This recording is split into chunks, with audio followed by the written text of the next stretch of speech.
Hindi ako si Mon. Ako si Marlon. Pero nasa Canberra tayo ngayon! Shoutout nga pala sa kaibigan natin na si Mark Joseph Salonga at sa mga tao sa John Marco Motor Shop. Mabuhay kayo! Kaya tara, samahan niyo ako dito sa Floriad Festival! Taon-taon nga palang ginaganap ang Floriad Festival dito sa Canberra tuwing buwan ng Setyembre at Oktubre. At syempre, first time lang natin dito makakapunta. At eto, papasok na nga tayo. Sa bungad pa lang, napakarami ng bulaklak. Ang Floriad Festival nga pala dito, isa sa magandang pasyalan dito sa buwan ng Setyembre at Oktubre. Katulad nito, ang gaganda, di ba? Ayan pa. Talaga namang kahit saan ka tumingin, nakapaligid ang bulaklak sa'yo. Kaya't magsasawa ang mga mata mo dito. At dahil araw ng Sabado dito, asahan mo na maraming tao ang papasyal dito. Tulad ng mini train na yan, puno na agad.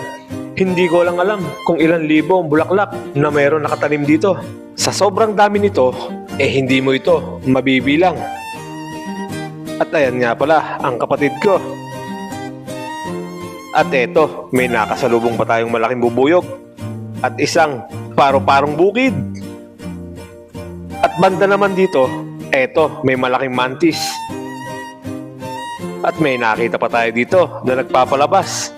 Ayan, tingnan nyo, napakaraming nanunood. So ayun, hindi ko alam kung anong tawag yan. Tapos may isang bata, pinapasalo niya.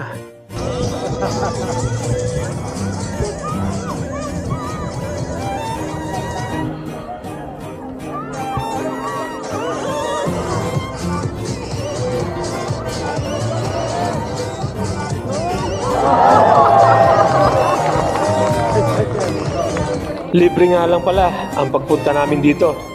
Kaya wag na wag niyong palalampasin pag naligaw kayo dito sa Canberra ng buwan ng Setyembre hanggang Oktubre.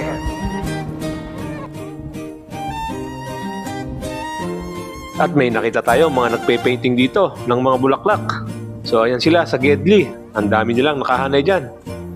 At eto ang mga ipine-painting nila.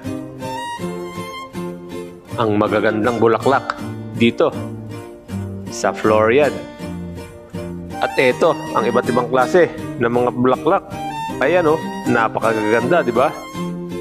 At eto, may mga naka-costume pa. Mukhang nagpipicturan sila. At ayun, tuwang-tuwa naman sila.